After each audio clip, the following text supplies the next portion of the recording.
Some have called the COVID-19 pandemic an equalizer, a shared experience in that every single one of us has been impacted. We have all experienced in some way fear, isolation, worry. What remains to be seen is how these feelings will impact our mental health. We've gone through a period of uncertainty, a lot of uncertainty, and uncertainty fuels anxiety. The unrest and the tension that is building with things that are going on, that just adds to anxiety. It has resulted in a time that for many, many people has really upended everything in their life. After the shock and after the confusion and the fears, there were people looking for resources to help them with that. And it's often crises that lead us to big breakthroughs. So in a way, if something good can come out of quarantine and COVID, then I'm glad it's opened us up to these conversations about what's going on inside of us. Today, healthcare is about empowering people to take control of their health. Whether creating a fitness routine, choosing the right procedures and medications, or adhering to treatment for a chronic condition. Capital Blue Cross, dedicated to underwriting transforming health for the good health of the community. WellSpan Health, helping patients reach their health goals through a coordinated system of physicians, hospitals, and convenient healthcare services in communities across central Pennsylvania. Learn more at wellspan.org. WellSpan Health, for the journey that is life. Support also comes from viewers like you. Thank you.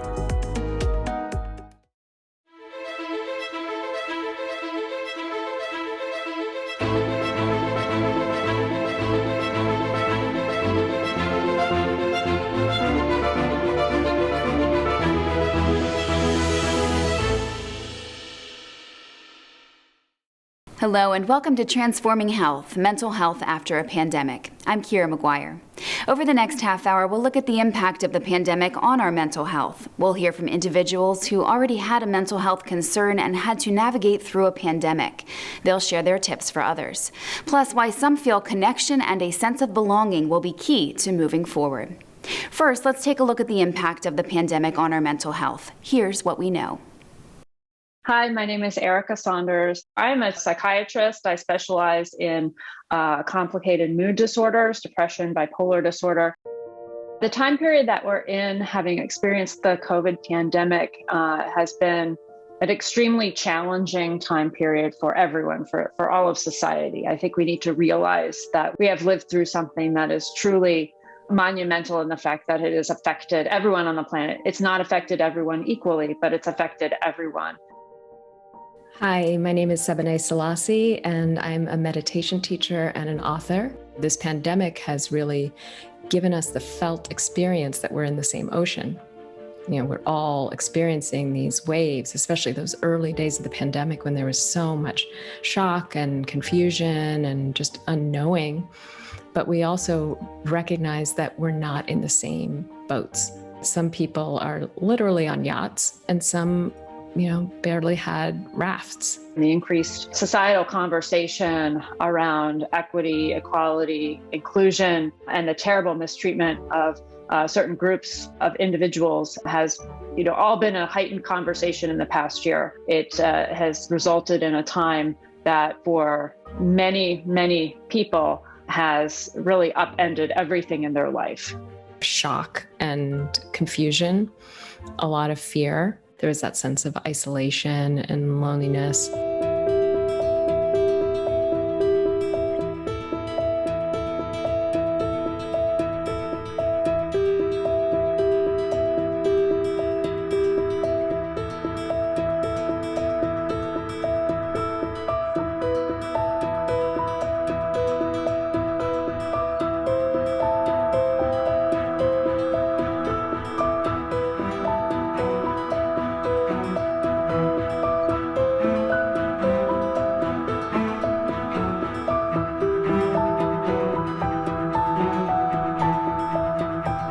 We've gone through a period of uncertainty, a lot of uncertainty, and uncertainty fuels anxiety.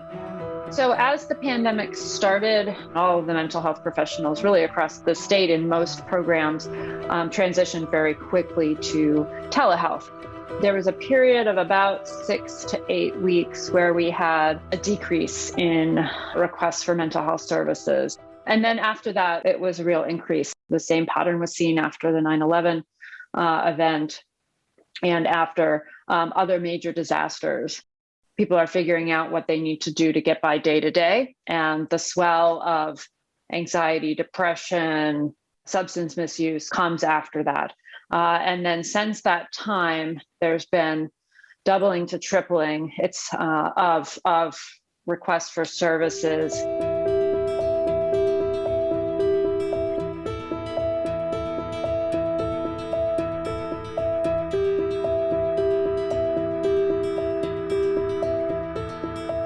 Most people come to meditation because they have an issue. The majority of people, that's the case. And yes, anxiety is a huge one. That's at epidemic levels in this country. Loneliness is another one, also at epidemic levels and pre-pandemic epidemic levels in this country and around the world. Depression is another one. As a meditation teacher, I was extremely busy last year because everybody started meditating. Meditation apps started becoming super popular, and people in my life who have known that I teach meditation for years have never shown any interest, suddenly asking me, like, how do I meditate? So yeah, I saw it everywhere, from small neighborhood groups to global companies were seeking meditation. There's been no age group, there's been no group that's been unaffected. So we've seen increased need across the board, across the lifespan.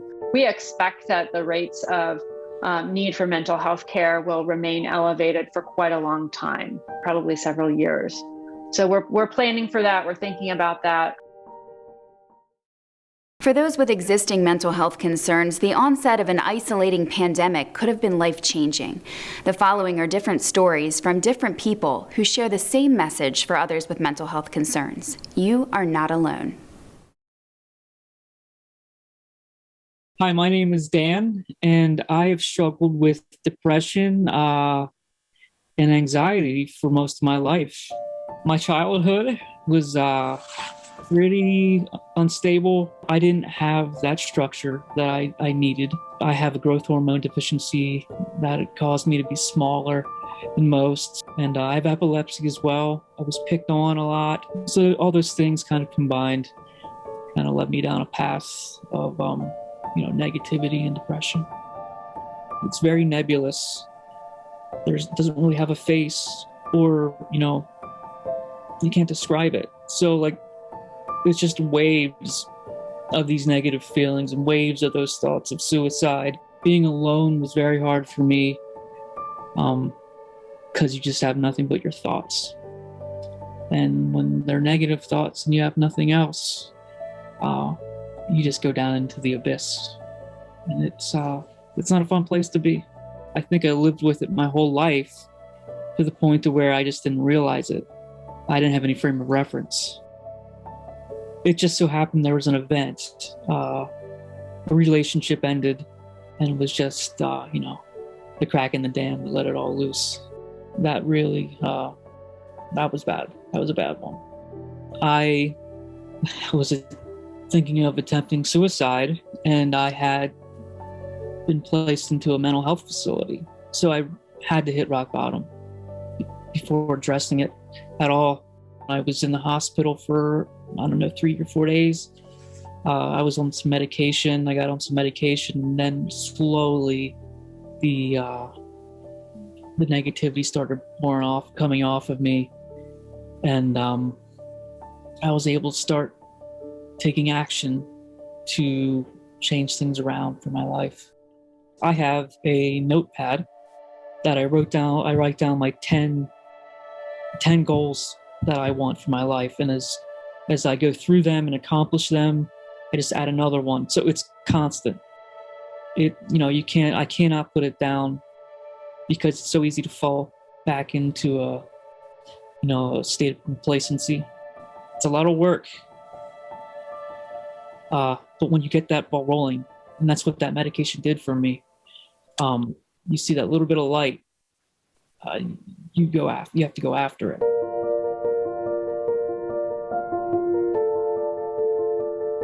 It's called Stigma People. Really, it was maybe from my own feeling of feeling disenfranchised or something. I felt like I needed to make a stand, and that sounded like something to rally behind.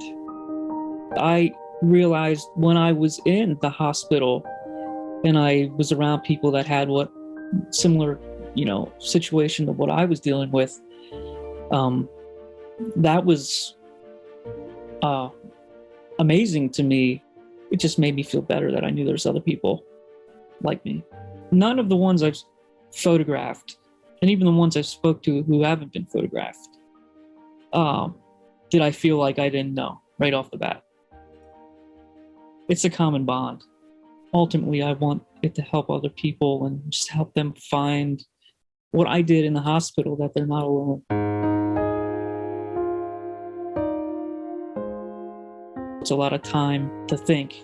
And like I said before, thinking for someone who's depressed can be really, really scary. The unrest and the tension that is building with things that are going on, that just adds to anxiety. I don't care if you think, if you have depression or not.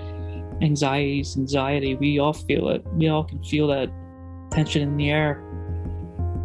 And, I know people who are just worried about what is this outcome going to be, and they truly are scared. And I think about those people a lot. If you can muster up, I know how it is when you're depressed. If you can muster up that energy, reach out to some people, try to get some individuals in your corner. You'll be well on your way. I'm Every Hurt, and I have borderline personality disorder, and I've been dealing with suicidal ideation for most of my life. For me, it feels like a lot of fight or flight, with just kind of an aching need to escape or overcome an overwhelming intensity of emotions, not being able to transition easily between distress and I didn't understand what I was feeling for a long time. I don't want to be in pain. I think of the suicidal ideation as a desire to escape from pain, the ultimate escape from pain, because then I wouldn't be able to feel it anymore. I wouldn't have to face it or wake up back to it or deal with it ever again. I had a fight with somebody that turned into that panic mode that didn't go away for over a week. It was a whole week of me just being in panic mode and trying to come up with a way to die and not really having a way out, not knowing what to do. After a week of barely sleeping and running around trying to come up with a way to do it, I had to give in and seek help instead. It was during that time that they told me to get dialectical behavioral therapy, which has been tremendously more helpful. So it was a lot about learning the process about how to replace all of the scary thoughts systematically with better thoughts, and on a continuing practice basis every day until it became more natural, which after 30 years of practice, it took some years of practice to get to feeling like that was natural. For me, having the strategies to be able to self-soothe was really essential part of being able to break out of those cycles. The thoughts come back, they do. I can't say that I can't say if they will ever go away, but it's how I react to them that's completely different. Whereas if the thought came up, I would think, oh, it's a sign, like there's something wrong, there's something going on. I would read into it. And now I say, okay, let me redirect this into something else instead.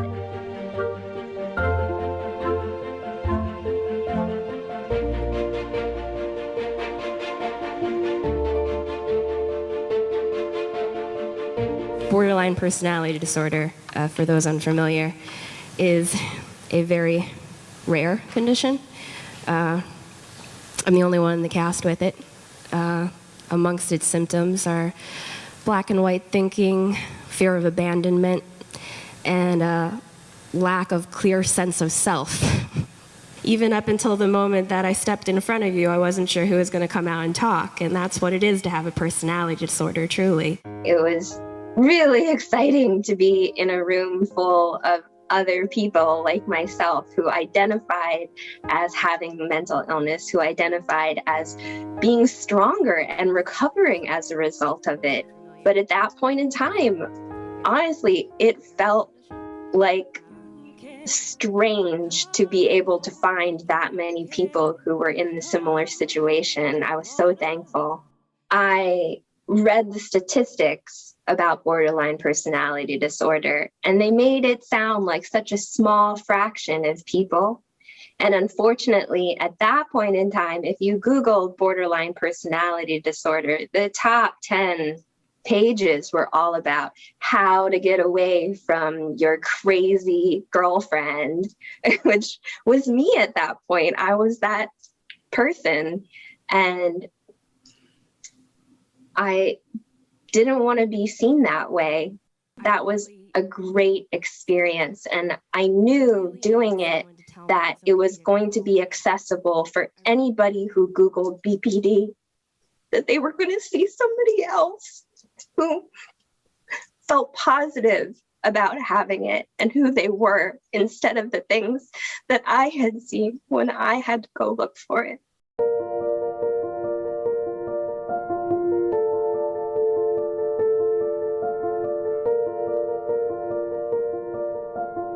As a performer, I was frustrated that I hadn't started playing music until I was an adult, and I wanted to be better at it. So I started a project where I would color code everything and give it shapes. I used a lot of the tools for people who had learning disabilities or strokes or brain injuries, and I just applied all of that knowledge into tools for myself. And I got to have my first workshop, and the ball's just been rolling ever since.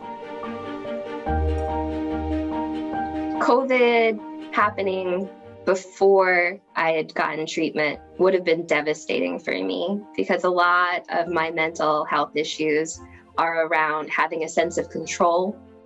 And being in COVID is a situation where you have absolutely no control over where you can go and who you can see and how much toilet paper you have. My advice to everyone who is in that place of not being able to get out of those cycles, if you do start to feel like your supports are not able to tolerate all of your panic, not able to help you get through, cast a wide net. Even for people that you don't think are your friends, because you don't know when there's going to be a moment that you are going to need one more connection. When we're the person in crisis, we want to be heard. We get so busy talking that we don't pause to listen. And listening is where the real healing starts to happen. While we have been forced apart by the pandemic, inside our homes and behind computer screens and glass, many say it will be a feeling of connection and a sense of belonging that will push us forward. I was born in Addis Ababa, Ethiopia, and we immigrated here when I was 3 years old. We were a kind of lower middle class Black family living in an upper middle class white neighborhood.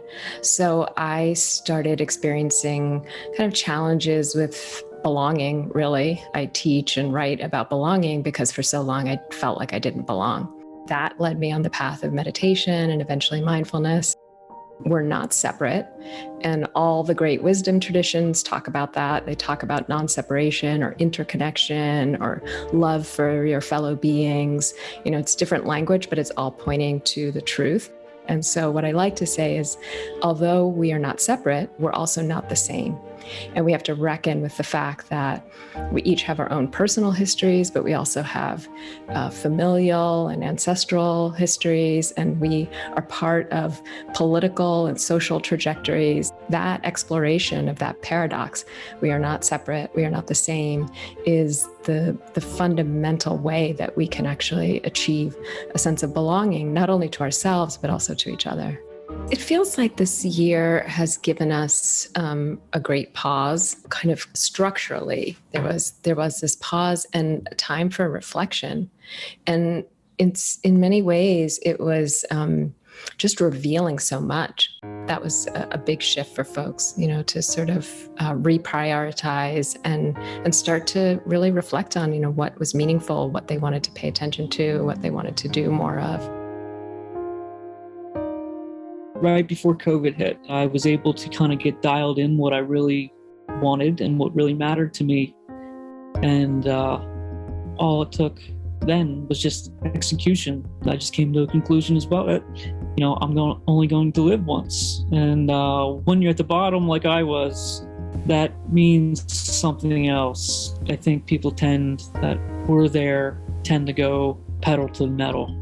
So that's what I did. That's what I'm doing. I'm going after it pretty hard. Photography school. I'm leaving my current position to drive to Montana in a camper van, which I'll be staying in throughout the summer until winter comes, and we're in Montana where I'll be attending school. And then after school, I don't know what will happen, and that's kind of exciting. If I can figure some way to make this work the rest of my life, that's what I'm gonna do. I'm just gonna take pictures and live in a van down by the river.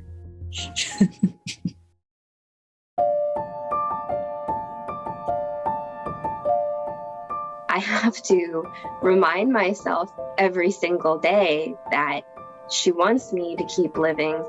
I mean, honestly, I look back at the times in 2013 when she would come and stay with me and encourage me to just go ahead and figure out something that I could do with my life that would make myself feel healthier and want to have a reason to live. I want everyone to feel like they count and they can be themselves and bring something to the table that no one else can. Because when it comes to something like being an artist or a musician, too often people get told, what makes you think you're special enough to do that? And I want to be that person who says, what makes you think that you are not that special and that the world is missing out if you don't bring your talent to the table? When I was a child, there was an emphasis on fitting in, and being a biracial child in a place where everybody is a lot the same, I had a lot of practice at that. But I think it's important now to see it as a strength, how we're different. So coming out of COVID, I hope that once we're in the same rooms with each other, in the same buildings with each other, that we can hold on to our individuality and use it as a way to be closer to each other, as a way of learning more about the world. This year has shown us that we can get through hard things, that we can meet challenges, we can meet uncertainty, and we can not only survive, but we can even thrive.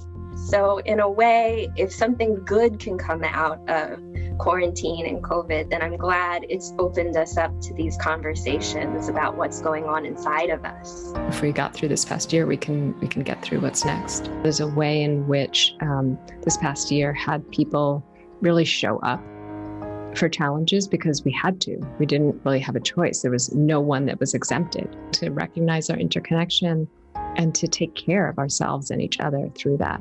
to remember that's possible, I think is really going to be helpful. I heard that the first astronaut that looked down from space and saw the whole planet, it changed the way that we thought about things, and we could see it from that perspective. And we need to remember that we're all just small parts of that. You belong. You are not separate. You never were. You never will be. I'd like to thank all of our guests for sharing their knowledge and experiences so openly. Please join us next time as we continue to share stories and transform health together. I'm Kira McGuire. Thanks for watching. Today, healthcare is about empowering people to take control of their health. Whether creating a fitness routine, choosing the right procedures and medications, or adhering to treatment for a chronic condition. Capital Blue Cross, dedicated to underwriting transforming health for the good health of the community. WellSpan Health, helping patients reach their health goals through a coordinated system of physicians, hospitals, and convenient healthcare services in communities across central Pennsylvania. Learn more at wellspan.org. WellSpan Health, for the journey that is life. Support also comes from viewers like you. Thank you.